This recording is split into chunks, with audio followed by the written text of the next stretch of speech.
Assalamualaikum warahmatullahi wabarakatuh. Perkenalkan, nama saya Elsa Iprilia dengan NIM 2920008, Prodi PAUD 4A, mata kuliah Pengelolaan Kelas Anak Usia Dini, dosen pengampu Pausen Magister Pendidikan. Baiklah, di video kali ini saya akan menjelaskan tentang strategi pengelolaan ruang kelas yang aman dan nyaman dan berpedoman pada pendidikan anak usia dini. Simak video selengkapnya ya. Strategi mendesain ruang dengan aman dan nyaman. Yang pertama yaitu ukuran dan luas ruang bermain. Ukuran dan luas ruang bermain di dalam minimal yaitu 3 meter. Peserta didik agar dapat memfasilitasi kegiatan bermain anak secara optimal dan anak dapat bergerak secara bebas atau leluasa. Yang kedua yaitu arah ruangan. Ruang bermain diharapkan menghadap ke arah datangnya cahaya dan udara segar sehingga ruang mendapatkan cahaya yang cukup dan menimbulkan rasa nyaman. Yang ketiga yaitu jenis ruangan. Memiliki ruangan yang terdiri dari ruangan dalam dan ruangan luar yang dapat digunakan untuk melakukan aktivitas belajar dan bermain anak. Setiap ruangan bermain dihadapkan berdekatan dengan kamar mandi atau toilet. Jembatan yang dapat digunakan untuk kebersihan diri dari buang air kecil atau buang air besar dengan air yang bersih yang cukup, dan ruang lainnya yang relevan dengan kebutuhan kegiatan bermain anak. Kemudian yang keempat yaitu jumlah ruangan. Selain ruang bermain, diharapkan memiliki ruang khusus lainnya seperti ruang perpustakaan, ruang kesehatan untuk anak yang sedang sakit. Kemudian itu dalam rangka mendukung pertumbuhan dan perkembangan anak.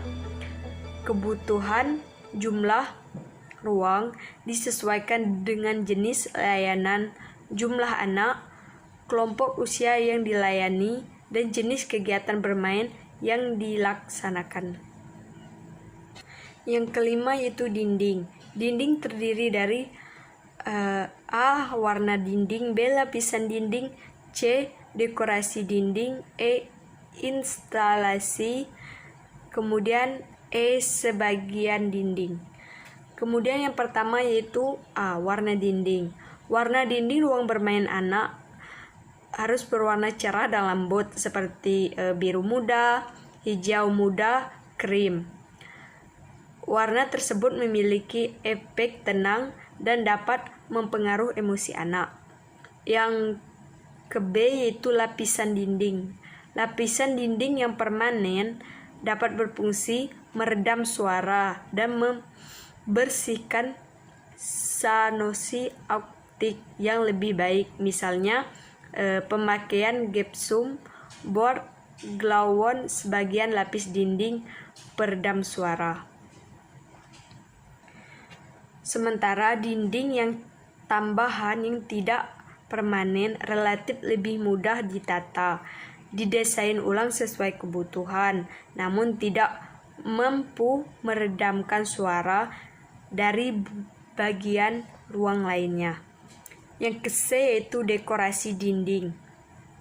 Dekorasi dinding dipajang leluasa untuk anak sejajar dengan mata anak, namun tidak terlalu penuh dengan tempelasi hasil karya anak, misalnya whiteboard, softboard, dan lain-lain.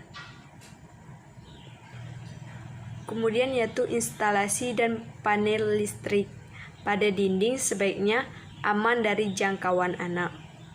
Kemudian yaitu sebagian dinding dapat dipasang cermin. Bahasa dasarnya disarankan terbuat dari temperen gas atau cermin yang dilapisi kaca film. Cermin ini lebih tahan lama, tidak mudah pecah, anti gores, dan tidak mudah kusut. Cermin digunakan untuk mengenalkan konsep diri anak. Selain Selain itu, cermin dapat membersihkan ruang lebih luas dan membayangkan lebih jelas. Kemudian yaitu 6. Lantai. Tekstur lantai tidak licin, membahagiakan anak. Lantai bisa dari bahan keramik, kayu, dan lain-lain. Lantai mudah dibersihkan, kemudian lantai tidak mudah lembab. Jenis bahan lantai yang digunakan diharapkan mampu mengenal macam-macam tekstur untuk merangsang sensor motorik anak. Misalnya lantai untuk kegiatan main disentarkan bahan alam menggunakan pakbox, konsbox. Lantai kamar mandi menggunakan tekstur kasar dan sebagainya. Kemudian itu penggunaan karpet sebagai salah satu alternatif dapat mengurangi risiko luka akibat jatuh anak atau kerusakan jatuhnya benda-benda serta mengurangi suara geduk di dalam ruang bermain. Kemudian yaitu jika lantai menggunakan kontur atau tinggi rendah diharapkan sesuai dengan kebutuhan dan fungsi ruang, misalnya kontur antara ruang bermain dengan toilet. Kemudian yaitu lantai tidak boleh terlewati oleh kabel listrik agar tidak membahayakan keselamatan jiwa anak. Kemudian yaitu atap dan plafon. Tinggi plafon minimal 3 meter. Plafon yang rendah akan memberikan kesan pengap dan sempit. Kemudian yaitu bahan dasar atap kuat, aman dan tidak berbahaya. Misalnya genting dari tanah, tiang atau sirap. Tidak disarankan untuk menggunakan atap yang berasal dari asbes. Hal tersebut dikarenakan atap dengan asbes dapat menimbulkan risiko kesehatan.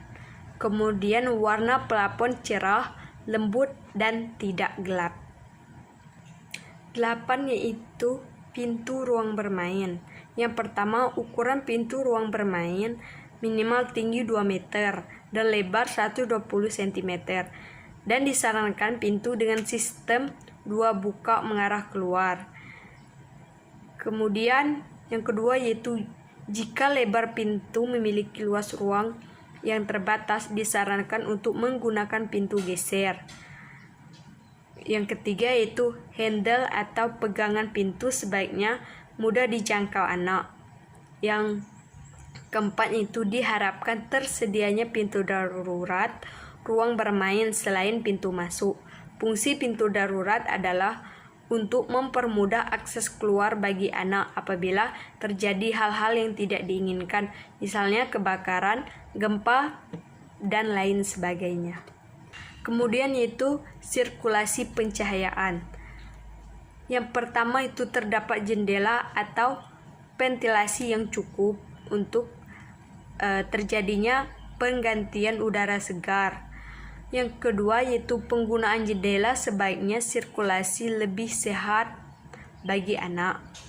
Yang ketiga yaitu terdapat pencahayaan sinar matahari secara langsung untuk penerangan ruangan. Yang keempat yaitu terlindungi dari silau cahaya matahari. Kemudian yang ke-10 yaitu bersih dan aman dari polusi udara dan suara. Yang pertama yaitu jauh dari sumber polusi yang berasal dari udara, air, dan suara. Yang kedua yaitu sanitasi dari kebersihan ruang harus terpelihara. Baiklah, sekian video dari saya mengenai strategi mendesain ruang dengan aman dan nyaman dan berpedoman pada pendidikan anak usia dini. Saya akhiri. Wassalamualaikum warahmatullahi wabarakatuh.